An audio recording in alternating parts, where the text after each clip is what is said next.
Bonjour à tous et bienvenue sur le podcast des établissements médico-sociaux, le podcast qui met en lumière le travail formidable réalisé par les acteurs du secteur. Je m'appelle Arnaud Chevalier et après avoir été directeur d'EHPAD pendant 8 ans, j'aide les établissements de santé à adopter les meilleures innovations pour simplifier et améliorer leur quotidien. J'ai créé ce podcast pour partager les belles expériences portées par des gens passionnés. Avant de commencer, si vous appréciez ce podcast, vous pouvez vous abonner pour ne rater aucun épisode et encore mieux, mettre une note 5 étoiles sur Apple Podcast et le partager à vos collègues. Sur ce, bon épisode. Alors bonjour à tous, aujourd'hui j'échange avec Jean-Daniel Muller, le cofondateur et directeur général du groupement associatif Ciel Bleu.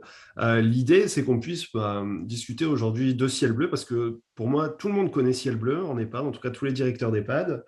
J'ai vu que vous interveniez dans un EHPAD sur 3, donc c'est énorme, mais Ciel Bleu ça ne se limite pas à ça.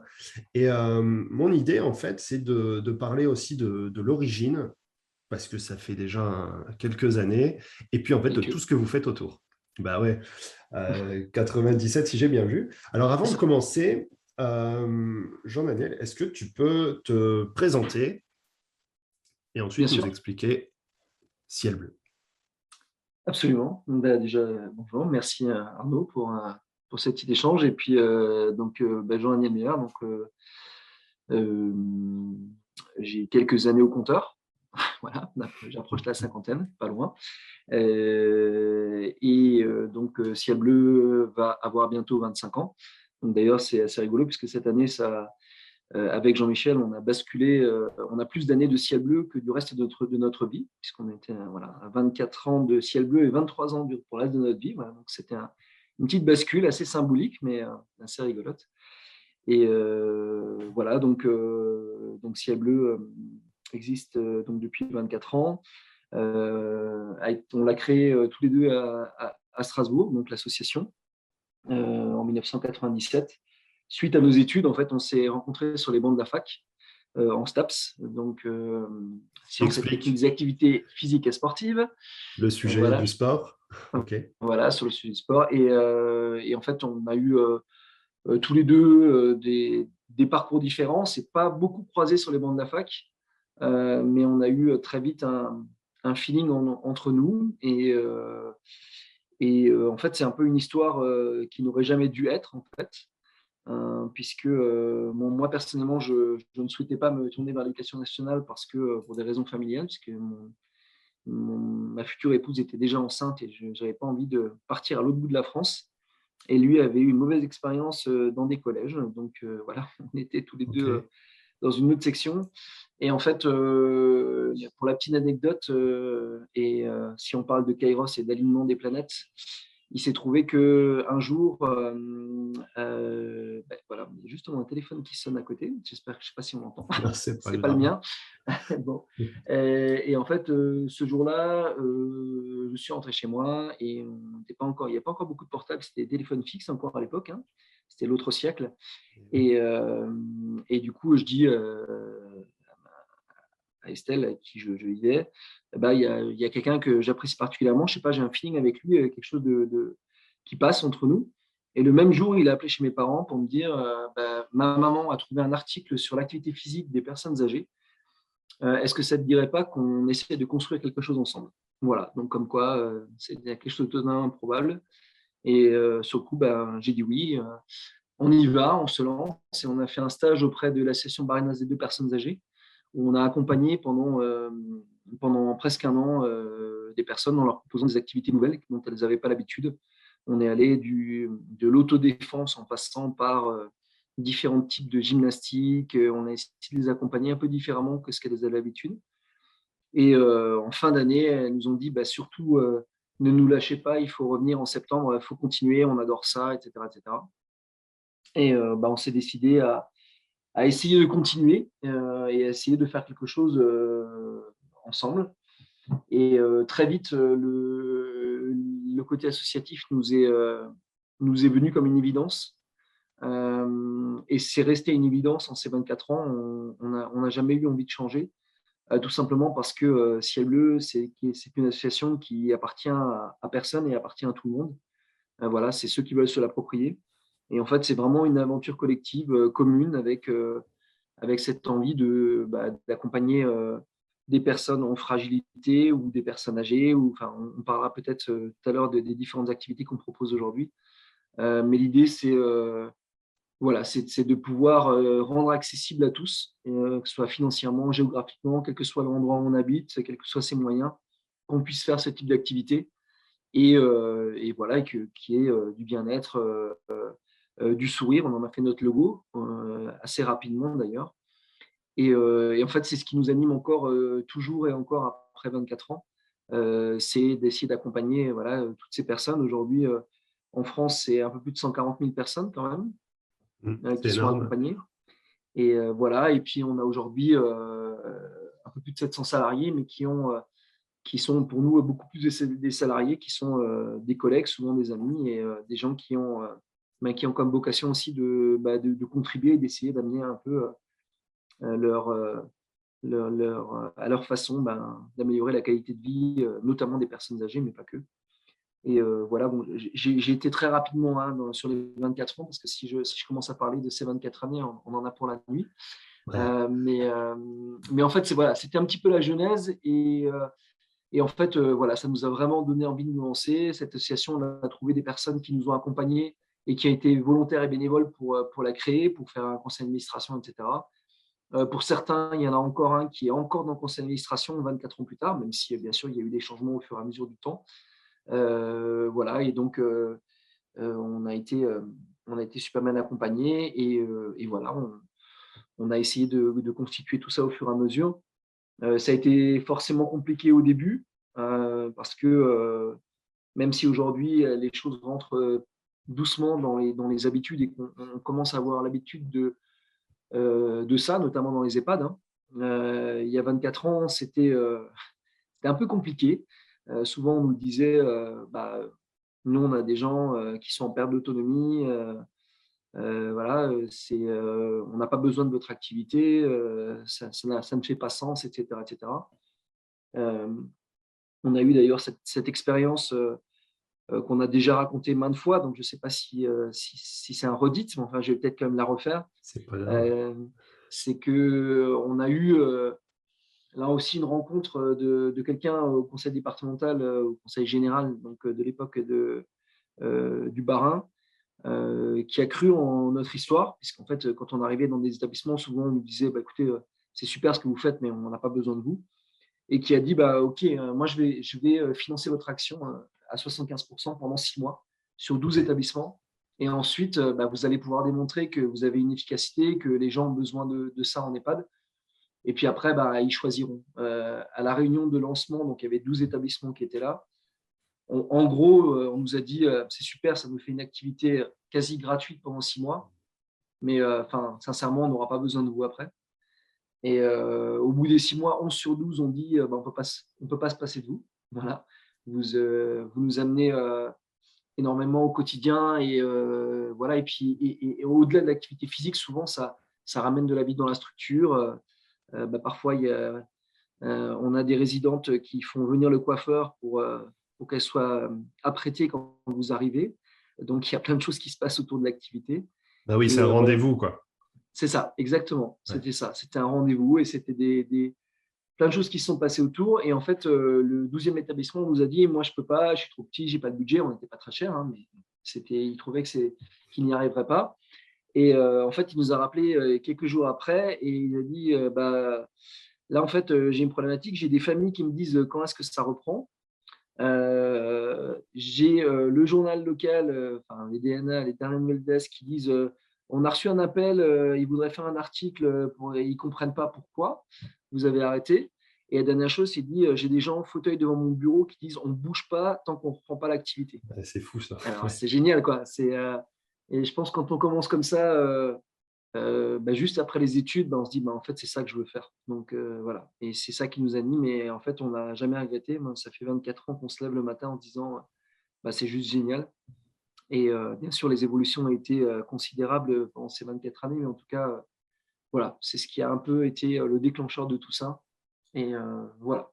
Et j'ai déjà beaucoup parlé, je crois. Mais... Ouais, non, mais c'est bien. Non, mais c'est vrai que ça traduit, je pense, beaucoup de choses hein, qu'on voit dans les établissements quand on a le passage des intervenants ciel bleu. C'est vraiment ce côté rencontre, le fait d'avoir un interlocuteur différent, quelqu'un d'autre qui vient pour proposer une activité, c'est important.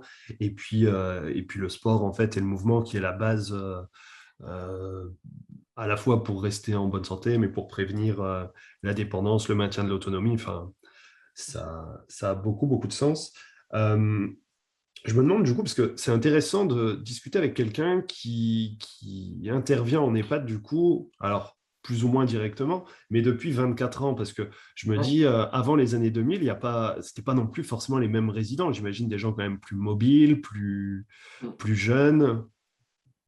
Il y a une évolution certaine. Alors, pour répondre à ta question, j'interviens toujours. Cool. Voilà, en fait, mon lundi matin est consacré toujours à des cours et ça fait depuis des années maintenant. Et en Ah, c'est fait, génial. c'est mon moteur, quoi. C'est-à-dire que voilà, c'est ce qui me permet de continuer le reste de la semaine, même si j'adore ce que je fais à côté, mais ça reste que c'est pas du tout mon métier. Et en fait, être au contact avec les groupes et refaire et continuer à faire l'activité, c'est juste voilà, c'est quelque chose qui stimule et qui donne envie de continuer toute la semaine après, avec parfois aussi des difficultés, voilà, à trouver des budgets, enfin tout ce qui peut être Ouais. un peu moins rigolo. Et voilà, donc, et oui, effectivement, en 24 ans, les choses ont beaucoup changé, mais déjà les mentalités ont beaucoup changé globalement dans les prises en charge, dans les accompagnements, dans le partage, parce que souvent, il y a beaucoup de gens qui souvent sont en train de décrier les EHPAD, la façon dont ça se passe. Voilà, enfin, on a vu, Non, je c'est souvent confirme. quand il y a un truc qui se passe qui est de travers, voilà, ben, ça fait des reportages à la télé.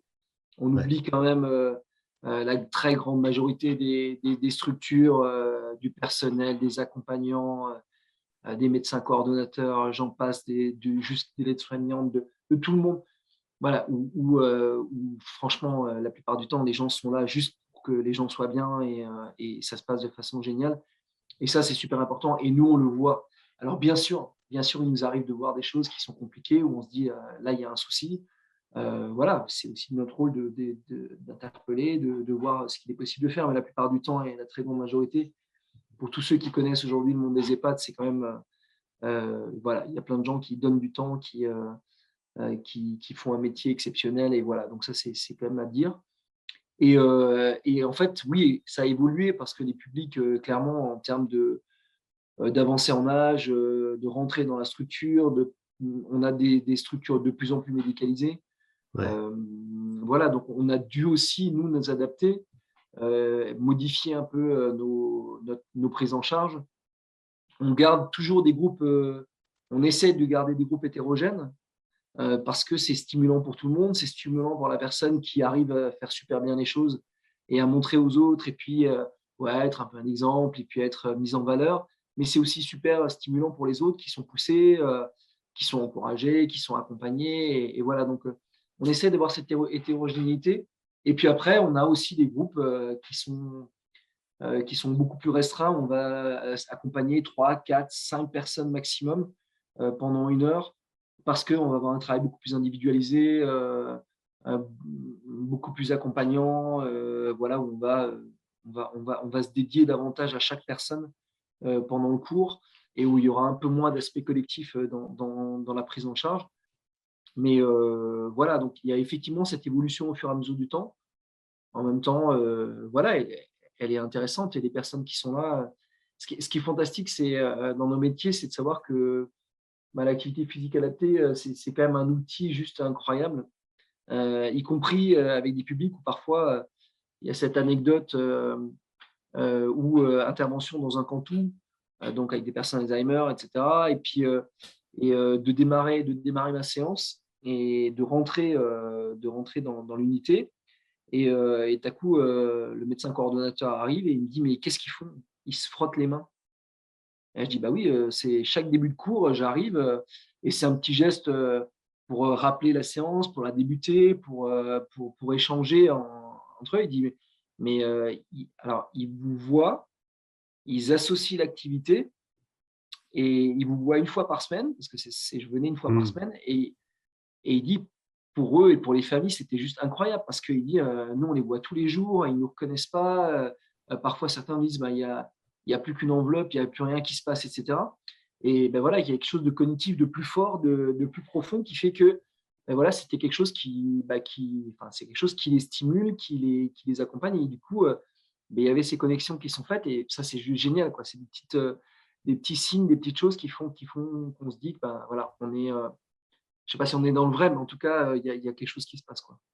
Ouais, ça apporte quelque chose de concret et d'important et quelque chose de bien pour les personnes. J'ai un souvenir comme ça où un jour, on s'était posé la question, alors je ne sais plus si c'était des familles qui nous avaient posé la question de pourquoi des résidents d'un secteur fermé n'avaient pas accès, en fait, ou alors si c'est venu de l'équipe, mais on s'est posé la question de se dire, bah, en fait, oui, pourquoi finalement la séance de gym avec Ciel Bleu, c'est réservé finalement toujours aux mêmes personnes et qu'on n'a pas forcément invité les personnes qui ont des troubles cognitifs un peu plus avancés.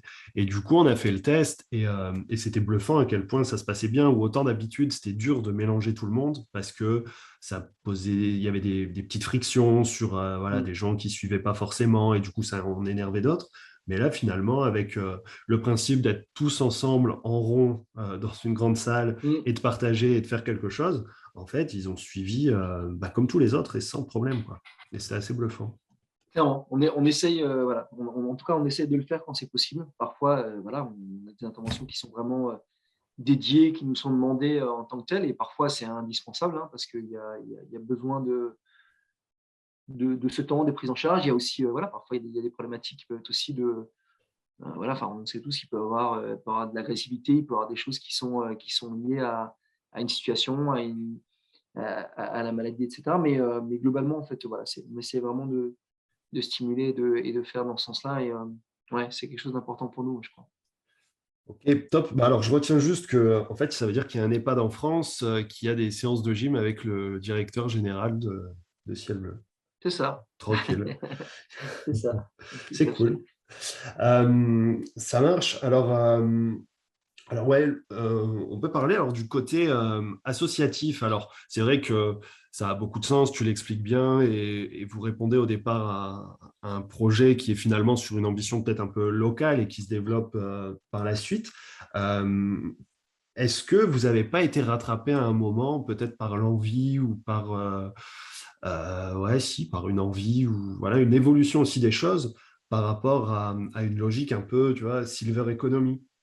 Mm. Se dire à un moment, voilà, tu vois. Et moi, franchement, je savais que c'était une asso, je l'avais déjà vu, mais quand on a discuté dans ton mail et tout, quand je vois groupe associatif sérieux, je dis, ah ouais, c'est une asso. Alors que vous rayonnez, vous grandissez, vous communiquez très Mm. bien, un peu comme pas une start-up, parce que une start-up, c'est un peu différent, mais comme un grand groupe, comme une boîte, quoi.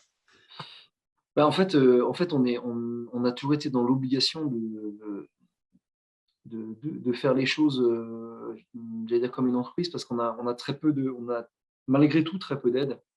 Ouais, Voilà, il faut savoir que ça fait maintenant, sur les 25 années passées, on a en moyenne 85% de notre budget qui vient de ce qu'on fait, notre activité. ok, Voilà. Donc, et quand je parle de 85%, dans les 15% restants, une grande partie sont des subventions de projets et d'activités. Donc, en fait, c'est des aides qui nous permettent de faire de l'activité. Donc, les subventions de fonctionnement, on doit être à moins de 3%, je pense. Donc, en fait, on est obligé pour pouvoir justement perdurer, continuer à pérenniser les emplois et tout ce qui va, de trouver effectivement différents modèles. Alors, on a essayé de trouver différents modèles économiques, hein, justement pour ça, qu'on a mis en place au fur et à mesure du temps, qui sortent parfois des sentiers battus, mais qui nous permettent justement de continuer à proposer ces activités-là de la façon la plus accessible possible. Et même d'aller plus loin, puisqu'après, on a eu la création de la fondation euh, pour, euh, pour vraiment se dire que, et on a un fonds de solidarité qui permet de proposer ces activités gratuitement à ceux qui n'ont même pas les moyens de prendre d'autres activités en charge.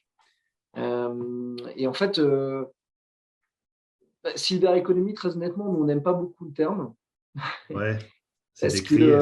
parce qu'il y a un côté, voilà, enfin, j'allais dire, ma mamie ne sera jamais une monnaie sonnante et trébuchante, même si on comprend bien l'idée de dire qu'il y a plein de choses à faire pour les seniors et que c'est un marché. En tout cas, ça n'a jamais été notre façon de faire des choses et de les voir. On a eu beaucoup de sollicitations, hein. On a eu des sollicitations très très tôt pour transformer l'association en entreprise par des gens qui intervenaient dans différents secteurs. On a eu des propositions de sommes rondelettes. Voilà. Maintenant, c'est ce qu'on a expliqué à tout le monde. Nous, on a fait un vrai choix, c'est que rien ne nous appartient. Donc, je ne vois pas ce qu'on irait vendre. Et de toute façon, il n'y a rien à vendre puisque l'idée, c'est d'essayer d'accompagner. Et nous, avec Jean-Michel, voilà, on va passer. Et puis, on espère bien que ceux qui seront là, et on en est convaincu, vu les équipes et tout ce qui se passe autour, continueront sur la même lancée. Et c'est d'ailleurs pour ça qu'on est en train de travailler sur la transformation en fondation, mais une fondation reconnue d'utilité publique, pour que ce soit vraiment gravé dans le marbre et que personne puisse un jour en faire un outil capitalistique. Voilà. On ne demande pas aux gens de comprendre. Voilà, on Mm. comprend que on n'a rien contre le monde de l'entreprise, hein, bien au contraire. Voilà, mais chacun a son aventure, chacun a ses objectifs. Nous, ça n'a jamais été ça. Ça n'a jamais été de se dire qu'on allait être riche ou qu'on allait partir à la retraite à 25 ans, ce qu'on aurait pu faire. Voilà, voilà, c'est l'idée de, bien sûr, pouvoir en vivre quand même. C'est bien. Mais après, c'est vraiment de rendre vraiment ça accessible et d'en faire quelque chose de bien commun. Voilà, c'est pas juste de l'intérêt général, c'est vraiment du bien commun. Hop. Tu as mentionné du coup ton cofondateur, Jean-Michel, il a quel rôle aujourd'hui? Alors, Jean-Michel, il est président de l'association. Ok. Voilà. Donc, on a commencé ensemble. Après, sur une répartition des activités, ça s'est fait assez naturellement, puisque moi, je me suis surtout occupé dès le début des comptes de l'association, des questions des ressources humaines, etc.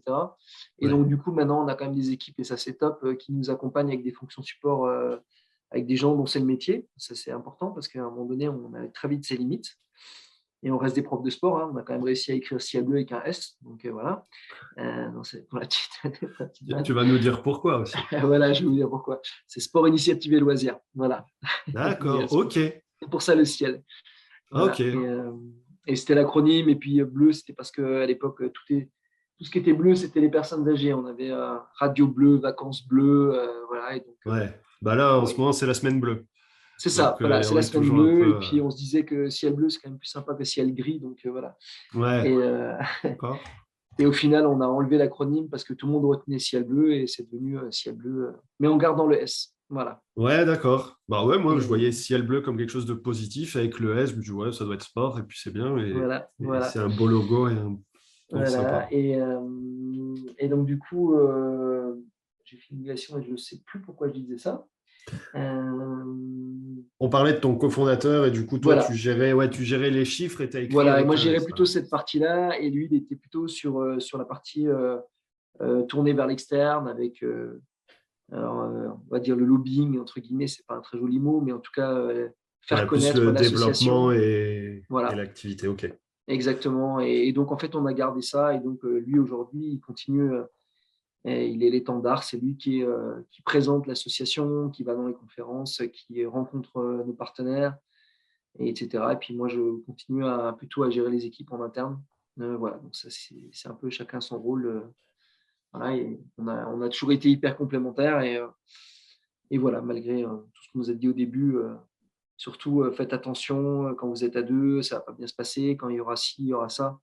Ouais. Je pense que si on n'avait pas été tous les deux, on ne l'aurait jamais fait. Voilà. Donc, ça a été fondamental et on est toujours là. Et voilà, même si on n'a pas toujours été d'accord sur tous les sujets, sur les valeurs et sur les fondements, on l'a toujours été. Et voilà, et c'est juste génial de pouvoir partager cette aventure avec lui et avec tous les autres parce que il y a tellement de gens qui sont rentrés dans l'aventure et on en discutait ce matin parce qu'on avait une réunion avec un certain nombre justement de nos collègues qui disaient pourquoi est-ce qu'ils étaient chez Ciel Bleu et pourquoi est-ce qu'ils se sentaient bien. Et et qu'est-ce qui avait fait que, et voilà, c'est juste, c'est magique quoi, de vivre ce genre de choses et c'est chouette. Ouais, je confirme, non, c'est cool. Mmh. Hem, alors j'ai 2 questions qui me viennent, j'hésite à laquelle commencer. Tu vas pouvoir choisir. Est-ce qu'on parle de l'activité, des chiffres et de tout ce que vous faites et de ce que représente Ciel Bleu? Ou est-ce qu'on revient un peu quand même sur le tarif, enfin sur la notion tarif, les prix, Ouais. dans le sens où, en EHPAD, ça a toujours été le cas selon moi, il y a pas de sous. Et Mmh. pour l'animation, c'est un peu le parent pauvre. Alors, Mmh. on pourrait considérer que, bon, on va partir sur ce sujet-là, que du coup, Allez. Ciel Bleu, vous êtes à la fois dans l'activité physique sportive pour la santé. Donc, on pourrait considérer que ce que vous apportez, c'est une forme de soin. Sauf Ouais. qu'en réalité, ça passe sur le budget animation qui est pas subventionné, bien plus faible. Et c'est pour ça que ça m'a fait écho quand tu dis fondation pour payer à ceux qui ne peuvent pas, parce que je pense à des établissements, notamment peut-être alors soit des toutes petites assos, soit des établissements publics, peut-être des établissements qui n'ont pas une taille critique non plus, tu vois, des 30 lits, 40 lits, et pour qui, du coup, l'animateur va coûter en fait plus cher et où, du coup, il y aura moyen de faire moins de choses. Mmh. Et ça me fait aussi écho quand tu dis 80% de votre budget, c'est ce que vous percevez, mais en même temps, vous êtes dans l'activité sportive avec des c'est pas, profs de sport ou intervenants. Du coup, vos dépenses, c'est de la masse salariale. Et en EHPAD, on est bien placé pour savoir que la masse salariale, ça coûte cher. Mmh. C'est clair, hein, c'est clair, et de toute façon, nous, on a fait, il faut savoir que c'est une masse salariale, mais tout le monde est salarié de Ciel Bleu. Ça, c'est Ouais, important parce qu'il y a quand même des choses qui se passent à droite, à gauche, qui nous font un petit peu, qui nous chagrinent un peu parce que, voilà, il y a certaines structures qui oublient un petit peu ou qui, jouent sur l'ubérisation des choses, voilà, pour, auto-entrepreneur, et voilà, puis pour avoir des auto-entrepreneurs. Alors moi, les auto-entrepreneurs, c'est super, mais normalement, c'est quelqu'un qui travaille pour lui et pas qui travaille pour d'autres, et à qui on donne, à qui on fait des facturations, et cetera, et cetera. Bon bref, en tout cas, c'est un sujet, mais parce qu'évidemment, les taxes sont pas les mêmes et tout ce qui s'ensuit. Maintenant, nous, on a toujours essayé déjà de fournir du temps plein à nos salariés, un maximum de CDI, donc on doit être à 85 de CDI temps plein. Voilà, ça a toujours été la philosophie, parce que dans nos secteurs aussi, il faut dire ce qui est, c'est que le coût du lance-pierre de je fais un cours à droite, je fais un cours à gauche, je me fais rémunérer par telle structure, et puis il faut que j'essaie de trouver des solutions pour m'en sortir. Il faut que je me débrouille pour mes déplacements, il faut que je cisse ça. Ça, c'est quelque chose que nous, on trouve qui n'est pas acceptable. Donc, on essaye de mettre tout en œuvre pour ça. Voilà, on a une flotte de plus de 600 véhicules aujourd'hui pour que les gens puissent se déplacer, ne pas avoir à leurs frais ce genre de choses. Bien sûr, plus les salaires, etc., etc. Alors après, oui, il y a un coût. Il faut savoir que c'est assez diversifié, parce qu'en fait, on n'est pas toujours uniquement sur le budget animation, malgré tout. Donc, ça, c'est un peu la surprise, hein. Il y a des choses, il y a des gens qui arrivent à nous passer sur d'autres budgets. Et voilà, il y a pas mal de constructions qu'on essaye de faire avec les structures, avec des partenaires, pour faire en sorte qu'effectivement, il y ait. Alors, bien sûr, il y a les conférences des financeurs, hein, qui permettent aussi clairement de faire passer pas mal d'activités. Donc, c'est des choses qui, malgré tout, même si elles ne sont pas censées être pérennes sur des années, permettent quand même, à travers différents appels à projets, de faire passer pas mal de projets, même si parfois on se retrouve dans des situations qui sont un peu ubuesques, avec, par exemple, euh, un appel à projet ou une conférence des financeurs qui nous dit tiens, de toute façon, c'était un projet sur 3 ans. Nous, on est là pour faire de l'expérimentation, pas pour promouvoir le projet sur du plus long terme. Et puis, donc, au bout des 3 ans, on arrête, quoi. On stoppe tout. Et en fait, nous, on a les appels de tout le monde, que ce soit des familles, des établissements, du personnel, qui dit mais comment on va faire, quoi, en disant mais c'est pas possible. Et alors du coup, on trouve d'autres solutions, on essaye et on y arrive, quoi. On y arrive parce que les gens ont envie. Et je pense que le meilleur exemple, ça a été pendant cette crise, cette pandémie. On a d'abord eu, comme beaucoup, trois mois d'arrêt total d'activité, Ouais, où il y a eu une mobilisation déjà en interne qui a été exceptionnelle, où, voilà, où les gens se débrouillaient pour continuer à faire de la visio avec, quand ils pouvaient dans certains EHPAD, et prenaient des contacts pour voir comment ça se passait. Enfin, on a eu des animations qui ont été faites de l'extérieur, avec des gens sur ouais, les balcons dans certaines résidences autonomie, surtout pas forcément énormément en excellent. EHPAD, mais Derrière pour la essayer vitre, pour dire exactement, exactement pour faire des choses. Et puis on a proposé très vite, on a eu plus de 400 exercices qui ont été faits, des Facebook Live, des exercices adaptés en fonction des pathologies, du degré d'autonomie, pour que les gens puissent reprendre, y compris dans les structures, puissent accompagner les personnes et essayer de leur proposer de l'activité. Donc ça, c'était vraiment génial. Et en fait, là où on s'est rendu compte que c'est à quel point c'était important et que en fait le prix, oui certes, alors on n'a pas des prix qui sont exorbitants, mais ça pèse forcément dans un budget sur l'année. Hein, faut être très clair sur quand c'est sur un budget d'animation. Maintenant, on a vu que dès qu'on a pu reprendre, en fait, tout le monde est revenu. Et quand il y a eu la deuxième période de pandémie, ils ont dit, en fait, on n'arrêtera pas, hein, parce que on a vu l'impact que ça a eu de ne plus avoir d'activité, etc. Et en fait, on va se débrouiller, on va mettre tous les protocoles nécessaires et sanitaires en place, on va travailler avec vous. Donc, on a travaillé avec chaque type de structure en fonction des protocoles, etc. Et en fait, on a continué à y aller, quoi. Et très rapidement, on a pu reprendre dans les structures. Et aujourd'hui, on a retrouvé l'intégralité des structures et on en a plus que ce qu'on en avait avant parce que tout le monde nous a dit c'est juste fondamental et il faut continuer, quoi.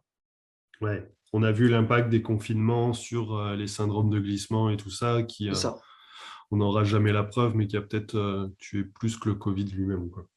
exactement. Euh, ok.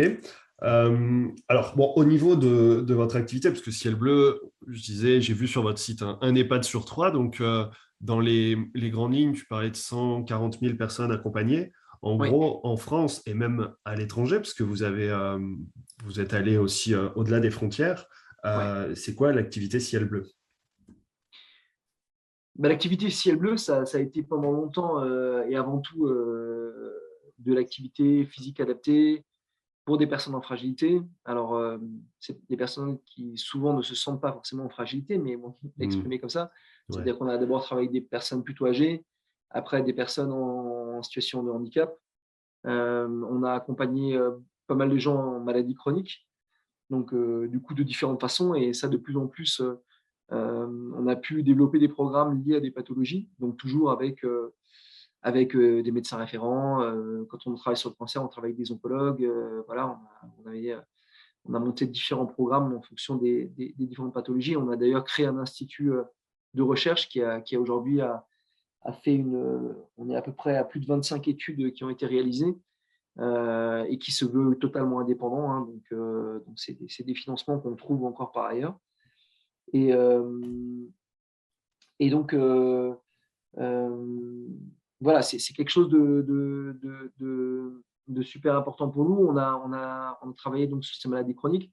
On accompagne des personnes qui sont soit en prévention primaire, parce qu'à un moment donné, l'activité physique permet justement de prévenir un certain nombre de pathologies, en prévention secondaire, parce que pendant les temps de traitement, aujourd'hui, notamment les oncologues disent que il faut plus juste s'arrêter parce que, OK, il y a la fatigue, il y a tout ça, mais que si on travaille pas et si on n'accompagne pas, il y a des pertes musculaires qui sont considérables et qu'on arrive moins bien à résister à la maladie, alors que justement, on arrive à éviter la fatigabilité, on arrive à accompagner davantage la période de traitement lorsqu'on peut continuer à faire une activité, même douce.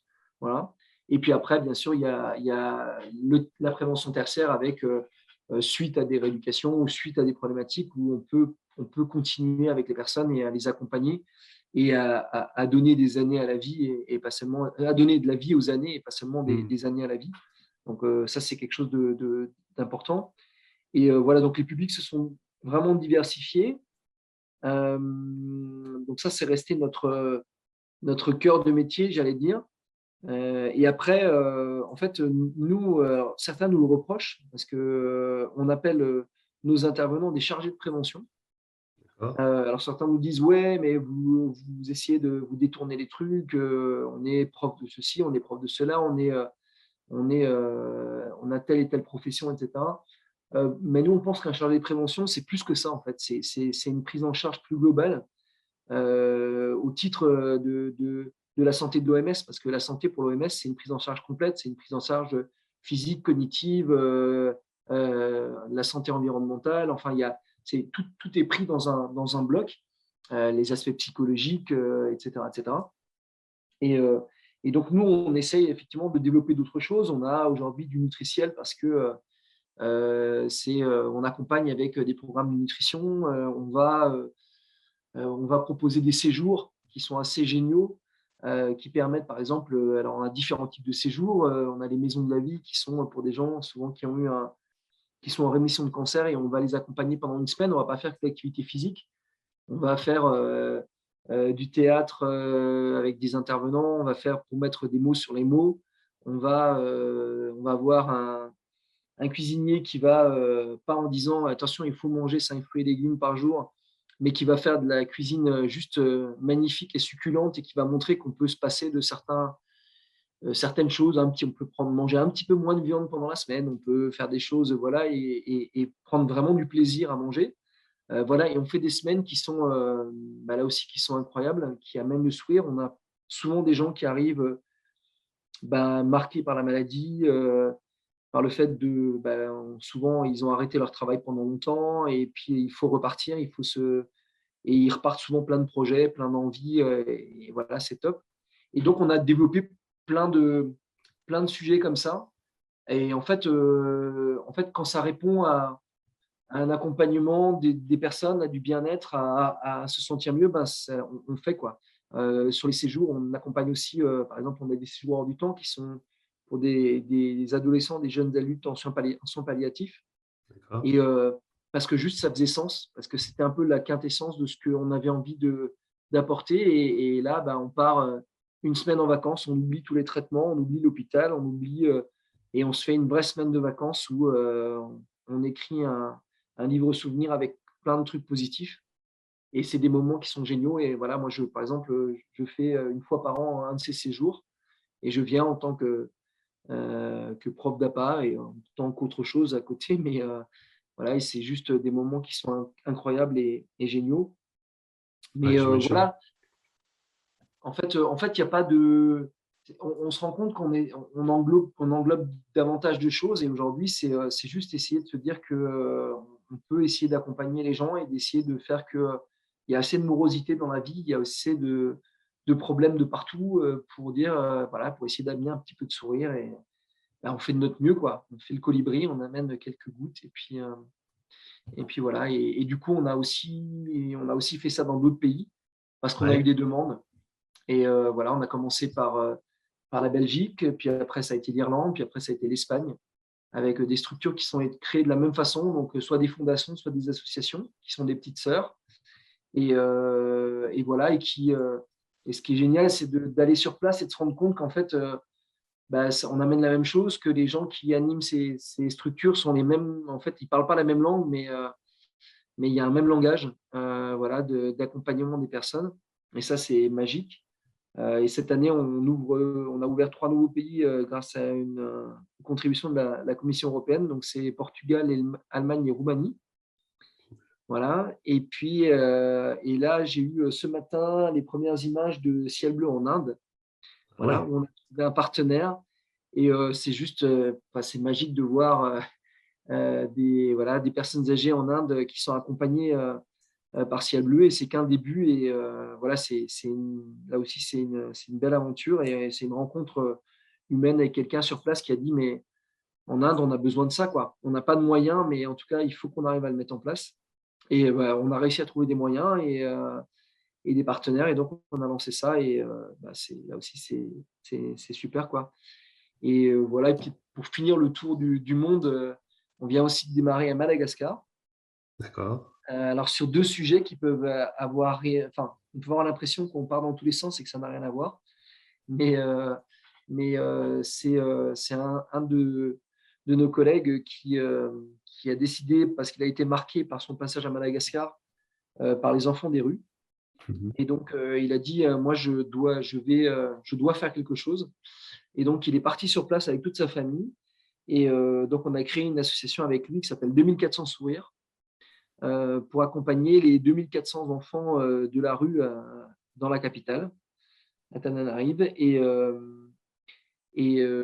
voilà, on va construire une école, des hébergements, et on va essayer d'accompagner autant que possible des jeunes pour leur donner un avenir, un sourire. Et en même temps, on fait de la reforestation sur place. Donc, on va leur apprendre un métier, on va leur apprendre l'agroforesterie, et on va D'accord. essayer de les accompagner pour créer un modèle vertueux. Et donc, voilà, donc on va en 3 ans planter 60 000 arbres pour commencer. Et sur un terrain qu'on a déjà, et on va commencer, on a commencé la pépinière là. Et tout ça, ça va dans le sens de, voilà, c'est la santé environnementale, c'est l'accompagnement, voilà, c'est plein de projets qui sont liés, mais voilà, tout ça, ça fait sens pour tous les personnes de Ciel Bleu, et voilà, c'est pour ça qu'on continue à avancer. C'est c'est assez extraordinaire tout ça. Est-ce que le fait d'intervenir sur plusieurs pays, ça peut permettre à certains moments d'avoir, par exemple, des retours d'expérience ou de constater des choses qui sont faites un peu différemment et qui mériteraient d'être partagées ou d'être, ouais, de s'en inspirer, par exemple, pour la France? Je ne sais pas si en Irlande ou en Espagne, il y a Ouais. culturellement ou par habitude ou... Complètement, complètement. Il y a des habitudes différentes, il y a des modèles de santé différents, il y a des prises en charge différentes. Et en fait, on se rend compte que on a des activités qui ont basculé d'un pays sur l'autre Ouais, parce qu'elles répondaient à un besoin local, donc avec des choses qui ont pu être développées et qui en fait ont ensuite permis d'être présents dans l'autre. Je prends par exemple, voilà, on est plus sur les EHPAD, mais même si certains peuvent être concernés, mais on prend la BPCO qui est quand même une pathologie qui est de plus en plus présente. Et en Irlande, particulièrement, je ne sais pas exactement pourquoi, mais en tout cas, a priori un taux de la population important qui est touché par cette maladie. Et en fait, du coup, on a mis des programmes en place qui ont véritablement transformé la vie de pas mal de personnes qui faisaient de l'activité physique, qui pouvaient, par exemple, qui étaient sous oxygénothérapie 24/24, qui maintenant peuvent aller faire un tour de pâté de maison sans oxygène, peuvent aller se balader, etc. Et donc, il y a vraiment des effets qui sont incroyables. Et ça, par exemple, on a pu le transférer, le transporter dans d'autres pays. Et ça, c'est top. Là, en France, on a travaillé sur un programme post-Covid et Covid long. mhm. Et les résultats étaient tellement, là aussi, incroyables que du coup, forcément, ça intéresse partout dans les autres pays. Et aujourd'hui, on est en train de le mettre en place partout là où on est présent. Et on le propose aussi à d'autres parce qu'en fait, l'idée, c'est pas de garder ça pour nous. En fait, on n'en fait pas enfin, on le vend pas. Donc si d'autres, à d'autres endroits de la planète veulent se l'approprier, voilà, nous, on a ça en open source et on dit, prenez, si vous pouvez l'améliorer. Voilà. On a travaillé, par exemple, sur un programme de prévention des chutes avec l'université de Rio de Janeiro. Ok, Parce qu'en fait, ils ont un des taux les plus importants de chute des personnes âgées, parce que dans les favelas, les routes sont dans un tel état, ouais. avec des trous partout, que en fait, les personnes âgées tombent régulièrement. Et donc, ils nous ont demandé de travailler avec eux. Et donc, nous, on leur a donné toute la partie, j'allais dire, technique de savoir-faire, de travail de l'équilibre, parce que ça fait maintenant presque 25 ans qu'on le fait et qu'on a travaillé dessus. Et donc, on leur a donné pas mal d'éléments. Et eux, en fait, ils ont dit, OK, ça c'est génial, mais si on veut que ça passe chez nous, il faut qu'on y mette de la musique. Donc, Ouais, en fait, ils ont fait ça et ils y ont rajouté de la Zumba, du truc derrière. Et ouais. du coup, ça marche de folie avec les personnes âgées du Brésil. Et, et inversement, nous, on a récupéré ça parce que ça plaît aussi j'allais dire, à nos mamies, parce qu'on a surtout un Ouais. public féminin. Mais ça leur plaît aussi de bouger aussi en musique et de faire la même chose et de travailler son équilibre, pas juste, voilà. Donc, C'est des choses qui C'est plus sont… ludique, en fait, et du ouais, coup, c'est ça plus passe ludique. mieux. Et donc, du coup, voilà, ça, c'est des échanges internationaux qui sont pas forcément… alors qu'ils sont absolument pas commerciaux, hein, personne n'a vendu rien à personne. C'est juste des échanges de bons procédés, travailler ensemble sur des sujets. Et en fait, des deux côtés de l'océan, les gens se sont mieux, quoi. Et arrivent à… Voilà, donc c'est chouette. Génial. Mm. T'en as pas trop parlé, mais c'est un sujet que moi j'ai pu mettre en place avec vous en fait, hein. Avec l'antenne plus du Nord. C'est aussi accompagner les résidents, c'est indispensable et c'est le cœur de métier, mais vous intervenez aussi auprès des équipes au travail, Ouais. pas que finalement auprès des soignants, mais ça, c'est un sujet qui peut être super intéressant parce que je sais qu'on est écouté par pas mal de directeurs et moi, c'était dans le cadre du premier appel à projet QVT de l'ARS et je ne sais plus comment on en était arrivé là, mais c'est de se dire que finalement, quand tu es soignant en EHPAD, que ce soit infirmier ou aide-soignant, il y a énormément de manutention en fait, hein, que ce soit le chariot de l'infirmière qui est trop lourd ou voilà, pousser des fauteuils, des lits, accompagner les gens. Et donc, en fait, c'est un métier très physique, pénible sur le plan physique et source aussi d'accidents. Et je ne sais plus comment on était arrivé là, mais ce qu'on avait mis en place, en fait, c'est un système. Il y avait deux choses. Il y avait la formation à comment je m'échauffe, mais parce que former, ça ne le fait pas, on avait aussi un intervenant, enfin, il fallait que ce soit complémentaire, on avait aussi l'intervenant qui venait le matin à 6 heures du mat et qui Mm. finalement, pendant une demi-heure, il y avait un réveil musculaire. Et ça me paraissait en fait tellement logique de se dire, en fait, ouais, vous allez faire une activité physique, échauffez-vous. C'est la base du sport. Enfin, Exactement. tu vois, au collège, c'est ce qu'on dit. Tu commences, tu cours doucement, tu t'échauffes, C'est talons clair. fesses, machin tout. Et de se dire qu'en fait, le réflexe, c'est pas ça. Dans les établissements, c'est, allez, il est 6 heures du mat, je suis encore un peu fatigué, dans le brouillard, et puis finalement, je vais attaquer tout de suite. Et c'est comme ça qu'on se fait mal, en fait. C'est ça. C'est exactement, tu as presque tout dit. En fait, effectivement, ce qu'on a pu mettre en place, notamment avec toi et dans d'autres endroits, c'est justement l'accompagnement des salariés ou des intervenants des différentes structures pour justement essayer de réduire bah, les TMS, donc les troubles musculo-squelettiques, tous les problèmes effectivement aussi de problèmes de dos, enfin, tout ce qui peut être engendré par un travail au quotidien, par des charges, par des transferts, tout ce qui peut y avoir dans le quotidien de l'établissement. Et en fait, nous, on avait commencé ça, pour la petite anecdote, sur les chantiers du BTP.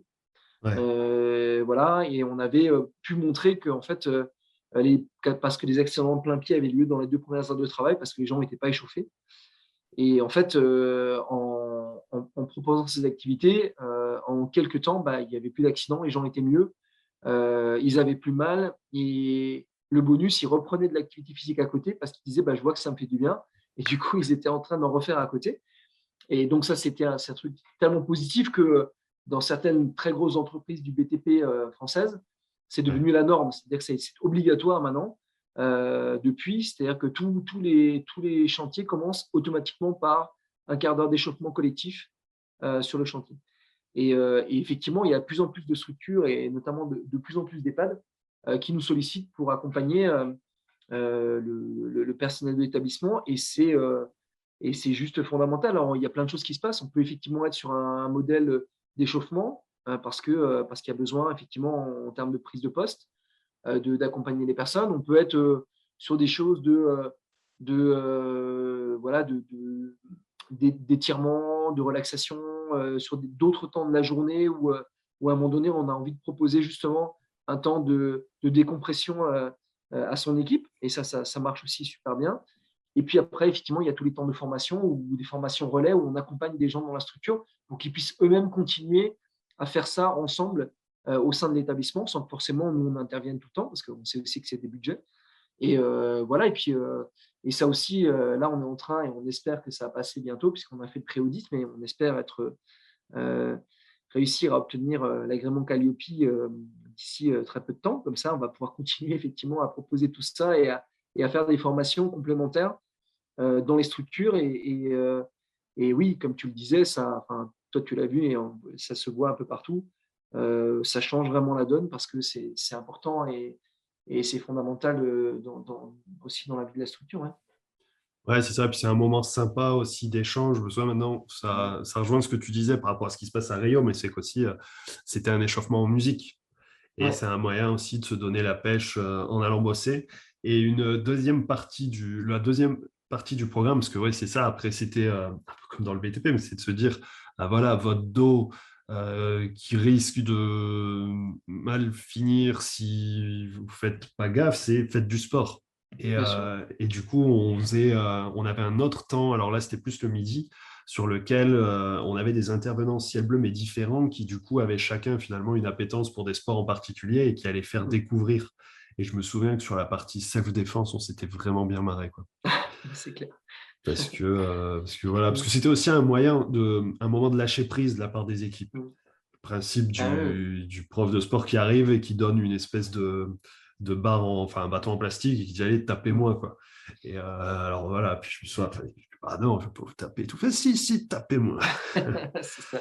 Mais ouais, c'est ça qui est intéressant aussi, c'est que souvent, à ce moment-là, les équipes peuvent se retrouver ensemble, souvent peut-être avec des personnes qui ont différents postes aussi. Et en fait, ça, c'est intéressant, quoi. Ça permet de créer aussi, comme tu dis, ouais, un peu une zone tampon, quelque chose qui permet d'être ensemble de façon différente. Et ça, c'est C'est intéressant. ça. Et après, et le tout dans un modèle aussi économique, parce que voilà, pour maintenir nos prix, en fait, ce qu'on avait fait, notamment avec CLBE au travail, c'est d'en faire une entreprise, mais qui est détenue à 100% par l'association. Donc, en fait, les dividendes qu'on réalise sont reversés en intégralité à l'association. Et après, il y a des formations qui sont aussi en direct avec l'association telle qu'elle.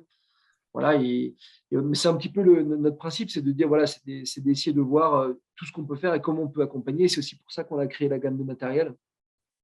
Euh, Parce qu'en fait, le constat, c'était de se dire à un moment donné, on intervient et on n'a pas le matériel qui est adapté à nos interventions. Voilà, donc on Mhm. a pris du matériel, voilà, parfois qui est utilisé par d'autres publics, euh, qui était souvent fabriqué à l'autre bout de la planète. Et en fait, on s'est dit, bah, qu'est-ce qu'on peut faire localement? Comment est-ce qu'on peut construire? Donc, on a construit avec les bénéficiaires, avec les résidents, avec les équipes, avec nos intervenants, avec nos chargés de prévention. On a construit 12 objets qui ont été complètement imaginés de A à Z. On a prototypé, qu'on a designé et qu'on a fini par industrialiser. Et en fait, aujourd'hui, voilà, quand nos intervenants viennent dans les structures, bah, ils ont en très grande majorité que du matériel à ciel bleu. Et voilà, et là aussi, c'est un cercle vertueux puisque ce matériel-là, il est fait par l'entreprise qui porte ça, Ciel Bleu Développement, qui appartient à 100% à l'association. Et donc, en Ok. fait, voilà, ça nous permet aussi de vendre du matériel, puisqu'aujourd'hui, on vend du matériel à des kinés, à des ergots, à des particuliers, etc. Et c'est aussi un modèle qui permet de maintenir nos prix pour le reste. Cool. Ouais, vous avez vraiment pensé à tout. Bon, on parle depuis un certain temps. J'avais relevé Ouais, aussi sur votre site énormément de récompenses. On va peut-être oui, pas s'épancher dessus. Après, ça peut être aussi une invitation à aller visiter votre site internet, mais que ce soit sur voilà, les entreprises, enfin entreprises ou associations d'économie solidaire et oui, responsable. Vous avez beaucoup de choses là-dessus et puis ouais, plein de récompenses. C'est top et mérité, je pense. merci. En tout cas, merci pour cet échange. J'ai du coup appris plein de trucs. Et puis voilà. Puis je pense que ce qui peut être intéressant maintenant, c'est pour les établissements, pour les directeurs et les membres des équipes des EHPAD, mais pas que, parce que vous intervenez partout, que ce soit à l'hôpital, le médico-social, même au travail. Si ça peut donner des idées, c'est top. Et à domicile, Et à domicile, bah oui. pour accompagner des gens éventuellement qui sortent des structures ou qui sont là sur des temps. Voilà, ça peut aussi être intéressant. En tout cas, merci en tout cas pour ce temps d'échange. En tout cas, ça m'a fait bien plaisir. Et puis, pour les directeurs et tous ceux qui écoutent, n'hésitez pas parce qu'on a des équipes d'enfer partout. Dans toutes les régions, on est présent partout, dans tous les Ouais. départements. Ça fait pas longtemps, mais ça y est, donc on y est. Donc, n'hésitez pas Vous avez des petites perles un peu partout qui sont prêts à venir vous présenter tout ça et à vous accompagner si vous en avez besoin. Donc, comment ça marche? J'imagine, là, je suis dessus, site Ciel Bleu. Est-ce qu'il y a Ouais. une page en particulier où il y a un Ouais, le mieux, contactez-nous? voilà, le mieux, c'est contacter, c'est d'aller directement. Il y a une carte de France, il suffit de cliquer sur le département. D'accord. Et voilà, en général, il y a le contact direct, mail, téléphone, etc., de la personne qui est référente sur le secteur. Et voilà, donc c'est le plus simple, c'est le plus rapide pour avoir directement les bons interlocuteurs. Ça évite de passer par Strasbourg et le siège pour dire je suis à Perpignan, j'aimerais bien. Voilà. Ouais. Parce qu'après, c'est nous qui nous. Mais ça peut se faire aussi, hein, c'est pas un souci, mais voilà, directement depuis le site, la petite carte. Et voilà. Et puis en général, les réponses sont rapides. Et encore une fois, on a toute une ribambelle de chargés de prévention, de responsables départementaux voilà, qui seront ravis de venir vous voir.